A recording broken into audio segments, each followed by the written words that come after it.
नमस्कार, मैं हूं नीलू।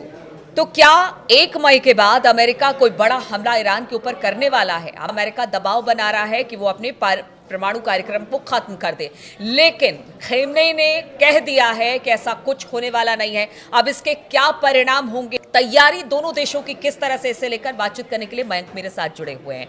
मयंक, कहा यह जा रहा है कि 2 महीने का वक्त दिया था, अमेरिका ने कहा था कि आपका जो परमाणु कार्यक्रम है उसे खत्म कर दे। अगर ऐसे में बात नहीं बनती है तो फिर क्या? देखिए, सबसे पहली बात तो इस बात का जवाब है कि खामेनेई ने जो नया उनका रिसेंट एक बयान आया है, उसमें इन्होंने 2-3 बातें बड़ी साफ़ कर दी हैं। पहली बात उन्होंने साफ़ ये कर दी है कि अगर कोई भी हम पे हमला करता है तो हम उसका करारा जवाब देंगे, और इसके लिए ईरान ने बड़े स्तर पर युद्ध की तैयारी शुरू कर दी है, जैसा हमने पहले भी कहा था। अब देखिए, अभी कुछ डेवलपमेंट्स ऐसे हुए हैं पिछले 4-5 दिनों में जो बड़े गौर करने वाले हैं, जो इस ओर इशारा कर रहे हैं कि बड़ा युद्ध हो सकता है। देखिए, सबसे पहली बात तो हम अमेरिका की बात करते हैं। अमेरिका ने हिंद महासागर में डिएगो गार्सिया जो बेस है, वहां पे अपने B-2 बॉम्बर्स जो हैं वो तैनात कर दिए हैं। B-2 बॉम्बर्स की संख्या बताई जा रही है, 5 से 7 B-2 बॉम्बर्स जो हैं वो डिएगो गार्सिया पहुंच गए। ये वो फाइटर प्लेन्स हैं जिसका इस्तेमाल अमेरिका ने अफ़गानिस्तान और ईरान के ऊपर भी पहले जो है बम गिराने के लिए इस्तेमाल किया था। इससे न्यूक्लियर बॉम्ब भी आप कैरी कर सकते हैं, और बड़े लेवल पे जब कोई अटैक करना होता है तो अमेरिका इन्हीं का इस्तेमाल करता है। ये खबर जैसे ही सामने आई, मीडिया में बाहर आई कि B-2 बॉम्बर्स जो हैं वो डिएगो गार्सिया बेस पे पहुंच गए हैं और ईरान पे बड़े हमले की तैयारी चल रही है, उसके जवाब में देखिए, पहले तो खामेनेई का बयान आता है जिसमें उन्होंने एक तरफ से सिरे से ये नकार दिया कि ईरान किसी भी दबाव में नहीं आएगा, ना ही वो अपना परमाणु कार्यक्रम जो है वो रोकेगा, ना अगर किसी ने हमला किया, चाहे वो अमेरिका हो, चाहे ईरान हो, इजराइल हो, मुंह तोड़ जवाब दिया जाएगा। तो खामेनेई इस बार थोड़े ज़्यादा गुस्से में दिखाई दे रहे हैं और उन्होंने अपना स्टैंड एकदम साफ कर दिया है। अब ईरान की तैयारी की बात कीजिए। अभी देखिए, कल जैसा पूरी दुनिया ने देखा कि ईरान ने एक अपनी मिसाइल अंडरग्राउंड टनल के अंदर बनी मिसाइल सिटी दिखाई। देखिए, ये मिसाइल्स जो अंदर थी उनकी बड़ी इंटरनेशनल मीडिया में बड़ी ज़बरदस्त चर्चा हो रही है कि जो मिसाइल्स वहाँ पे देखने को मिली उस वीडियो में, उसमें कई मिसाइल्स ऐसी थी जो कि अमेरिका और इजराइल के लिए बड़ा चिंता का सबब बनी हुई है। एक तो पहली बात देखिए कि जो ये मिसाइल सिटी जो दिखाई गई, इसमें जो चीफ ऑफ स्टाफ है मेजर जनरल मोहम्मद बाघेरी, वो सवार थे, और commander brigadier general Amir Ali Hajizadeh थे। ये जो है ये उस व्हीकल पे सवार थे। इनका वहाँ पे होना अपने आप में एक मैसेज था। इसके अलावा देखिए, जो मिसाइल्स वहाँ पे देखी गई उस टनल के अंदर मिसाइल सिटी में, उसमें जैसे फॉर एग्जांपल मैं आपको बताता हूँ, एक खैबर शेकन मिसाइल है, ये उस वीडियो में साफ साफ दिखाई दे रही है। ये मिसाइल का मैं इसलिए जिक्र कर रहा हूँ क्योंकि ये माना जाता है कि ये ईरान की वो मिसाइल है जो अमेरिका के जितने डिफेंस सिस्टम है, चाहे वो थार्ड हो, चाहे पेट्रियट हो, इसको तोड़ सकती है। इसको वो पार करके हमला कर सकती है। मतलब अमेरिका का डिफेंस सिस्टम इसको रोकना बहुत मुश्किल है। वैसे ही इजराइल का भी जो डेविड स्लिंग है या आयरन डोम सिस्टम है, वो भी इस मिसाइल को नहीं रोक पाते। और इसीलिए कहा गया था कि ये बताया जाता है कि जो पिछला हमला ईरान ने किया था इजराइल के ऊपर, उसमें इस मिसाइल का उपयोग भी किया गया था। अच्छा। इसका इस्तेमाल भी किया गया था। वो अंदर तक जा पाया, खैबर शेकन मिसाइल। हाँ। और ये जो 180 मिसाइल्स जो ईरान ने दागी थी इजराइल के ऊपर, उसमें ये मिसाइल्स भी शामिल थी।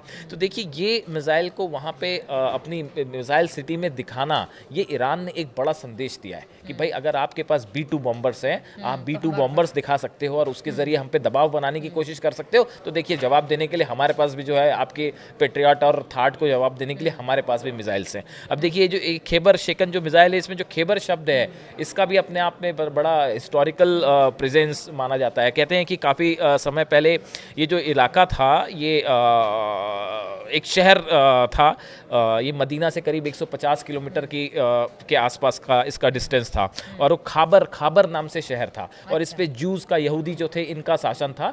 फिर जो मुस्लिम्स हैं, उन्होंने इस पे कब्जा कर लिया था, इस शहर को जीत लिया था। तो ये जो खैबर शेकन मिसाइल है, ये इसका हिस्टोरिकल एक प्रेजेंस है वहाँ से। तो इसको एक दिखाने का संदेश भी देने एक संदेश था ये कि ये यहूदियों पे जीत हासिल करने का एक सिंबल था। तो ये देखिए, इसलिए ये मिसाइल्स भी दिखाई गई। तो मैं ये चाह रहा हूँ बेसिकली कि ईरान जो है, उसने खामेनी के बयान, जिस तरह से मिसाइल सिटी दिखाई गई, अपने 10 कमांडर्स को ईरान ने लगा रखा है वॉर तैयारियों को लेकर।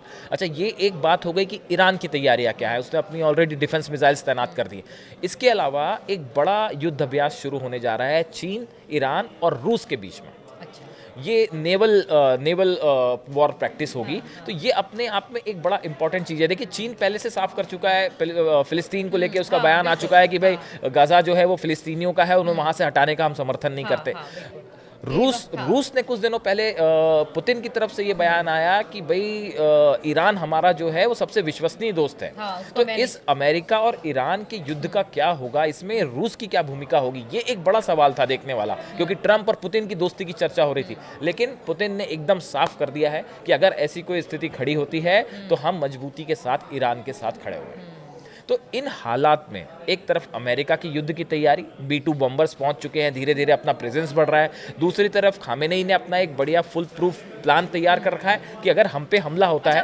मयंक, जैसे खामनेई को ये भी पता है कि अगर वो अपना परमाणु कार्यक्रम रोक देंगे तो जो एक डर और दहशत खासतौर पर अमेरिका और इजराइल को है, एक होता है ना कि आप परमाणु बम से लैस हैं तो आपके ऊपर कोई आंख उठाना, आंख उठा के नहीं देख सकता है। तो क्या यही वजह है कि वो हर कीमत पर परमाणु कार्यक्रम को नहीं रोकेंगे और इसका परीक्षण भी या तो हो चुका है, जिस तरह से हम लगातार कह रहे हैं, कुछ संकेत हो रहे हैं, संकेत मिल रहे हैं जिस तरह के, या फिर ये बहुत जल्द होने वाला है? देखिए, बहुत सारे एक्सपर्ट्स का कहना है कि खामेनेई और ईरान इस बात को अच्छी तरह समझते हैं कि अगर उनके पास परमाणु बम आ जाता है या परमाणु बम है तो अमेरिका या कोई भी कंट्री उन पे बिल्कुल हमला नहीं युद्ध जीत नहीं सकती उनसे। अगर आपके पास परमाणु बम आ जाता है और अगर हमला भी करती है तो सोच समझ के हमला तो वो डिटरेंट की तरह काम करता है कि साहब फिर आपके ऊपर हमला नहीं हो सकता। ये नहीं हो सकता कि कभी भी किसी ने मिसाइल दाग दी। तो ये बात खासकर इराक में जो हुआ, शील्ड की तरह वो इसका इस्तेमाल करना चाहते हैं। और ये हर देश को अपना अधिकार भी है कि भाई वो परमाणु परीक्षण करे या ना करे। अब देखिए, ये इराक में जो सद्दाम हुसैन के साथ हुआ, तो कई एक्सपर्ट्स मानते हैं कि भाई इराक के पास जो है वो वेपन्स ऑफ मास डिस्ट्रक्शन थे ही नहीं। अमेरिका पहले से ये बात जानता था, इसलिए हमले हुए। अगर वेपन्स ऑफ मास डिस्ट्रक्शन होते तो अमेरिका हमला ही नहीं करता। बिल्कुल। तो ये एक प्रकार से देखिए, ईरान जो है, ये जो पूरा एरिया है, अब इसमें जो है बात ईरान वर्सेस अमेरिका के बीच में धीरे धीरे एस्केलेट होती जा रही है। अब ये क्या वॉर का रूप लेती है या किसी तरह का समझौता हो पाता है, ये देखने की बात है। लेकिन ईरान की तरफ से ये बात साफ है, खामेनेई की तरफ से ये बात साफ है कि भाई हम किसी दबाव में नहीं आने वाले, हम अपनी विदेश नीति अपने हिसाब से तय करेंगे। और पुतिन भी खामेनेई के साथ खड़े हैं, चीन भी खामेनेई के साथ खड़े। तो ऐसे हालात में अगले कुछ दिनों में ये पूरा मैटर क्या युद्ध की तरफ जाता है या किस दिशा में जाता है, वो अगले कुछ दिनों में पता चलेगा। बिल्कुल। तो ईरान अपने परमाणु परीक्षण या कार्यक्रम को रोकने वाला नहीं है, उसने ये बात साफ कर दी है। लेकिन अमेरिका का दबाव लगातार ईरान पर है कि वो अपने परमाणु कार्यक्रम को रोक दे, नहीं तो 1 मई के बाद जो समझौते की बात अमेरिका कर रहा था, अगर वो समझौता नहीं होता है तो इसके बाद क्या। आज चर्चा इसी पर हो रही थी और हमारी नजर लगातार है कि क्या कदम अमेरिका उठा सकता है या फिर ईरान की तरफ से किस तरह से इसको लेकर तैयारी चल रही है। लगातार हमारी नजर बनी हुई है, आप बने रहिए हमारे साथ।